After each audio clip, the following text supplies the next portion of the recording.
I still remember the exact moment I said the words out loud. We were standing in the kitchen, the smell of half-burnt toast in the air, her suitcase already open on the bed behind us. I wasn't shouting. I wasn't angry. I was tired. I looked her straight in the eyes and said, very calmly, "If you travel with him, I'm leaving."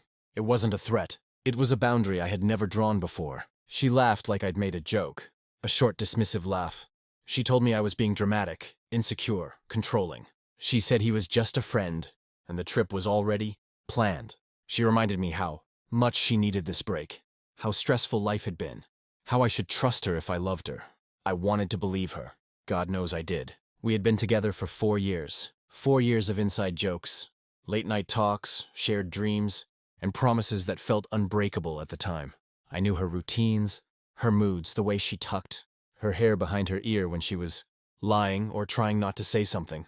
That night, she avoided my eyes. He had always been around. The coworker who texted too often, who somehow knew when she was upset before I did, who laughed a little too hard at her jokes.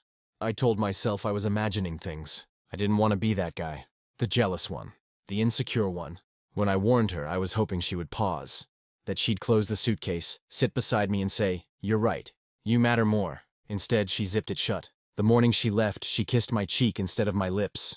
"Don't overthink," she said, like that was something I could turn off. I watched her walk away with her suitcase rolling behind her, feeling like I was watching the beginning of the end and still couldn't move. The first 2 days were quiet. She sent casual messages, photos of food, beaches, sunsets, group shots. Everything looked innocent enough. I told myself I was wrong.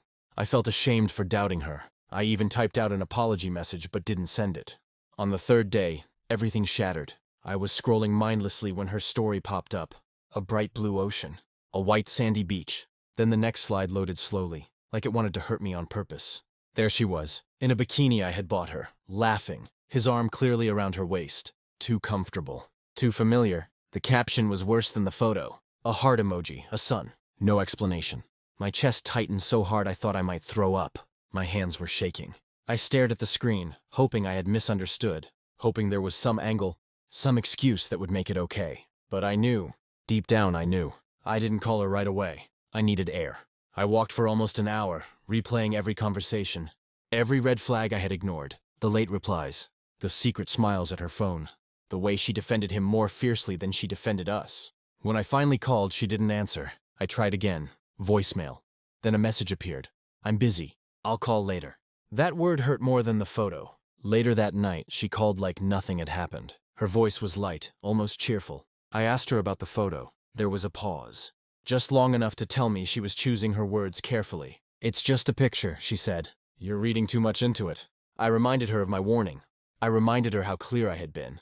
She sighed like I was exhausting her. "I didn't think you were serious," she said. "I thought you were just trying to scare me." That's when something inside me broke quietly. I realized my feelings had been optional to her. My pain was an inconvenience. My boundary was a bluff she felt safe ignoring. I told her I meant what I said, that I was done. She laughed again, softer this time, and said we'd talk when she got back. She said I shouldn't make decisions when I was emotional. But I wasn't emotional anymore. I was clear. The next few days were hell. She kept posting, dinners, drinks, beaches, always him, always close. She never once asked how I was. Not really. When I stopped replying, she accused me of being immature. The night she came back, she showed up at my door like everything could go back to normal. She hugged me, tried to kiss me. I stepped back. The look on her face shifted from confidence to confusion. "You didn't think I was serious," I said quietly. "Now you know I was." She cried then. Real tears. She said nothing happened. She said I was throwing away years over a misunderstanding. She said I should have trusted her. I asked her one simple question. "If nothing happened, why did you hide things? Why did you post that photo knowing how it would hurt me?" She had no answer. Just silence. I helped her pick up the rest of her things the next day. 4 years fit into a few boxes. Funny how small a life together can look when it's ending. She kept trying to talk, to explain, to rewrite the story. But I had already read the truth between the lines. After she left, the apartment felt empty and loud at the same time. I didn't sleep much that week. I kept checking my phone out of habit. Then remembering there was nothing left to check. Weeks passed. The pain dulled slowly. I started noticing things again. The quiet mornings, the freedom of not second-guessing myself, the relief of not competing with someone who was never just a friend. One evening, a mutual friend told me the truth without realizing it mattered. The trip wasn't as innocent as she claimed. People had noticed. Whispers, moments, lines crossed, even if she still refused to name them. I didn't feel angry when I heard, just confirmed. Months later, she texted me, said she missed me, said she realized what she lost. I stared at the message for a long time before deleting it. I didn't leave because of a bikini photo. I left because I warned her and she chose to go anyway. Because love doesn't ignore boundaries and call it freedom. Because respect doesn't need captions or excuses.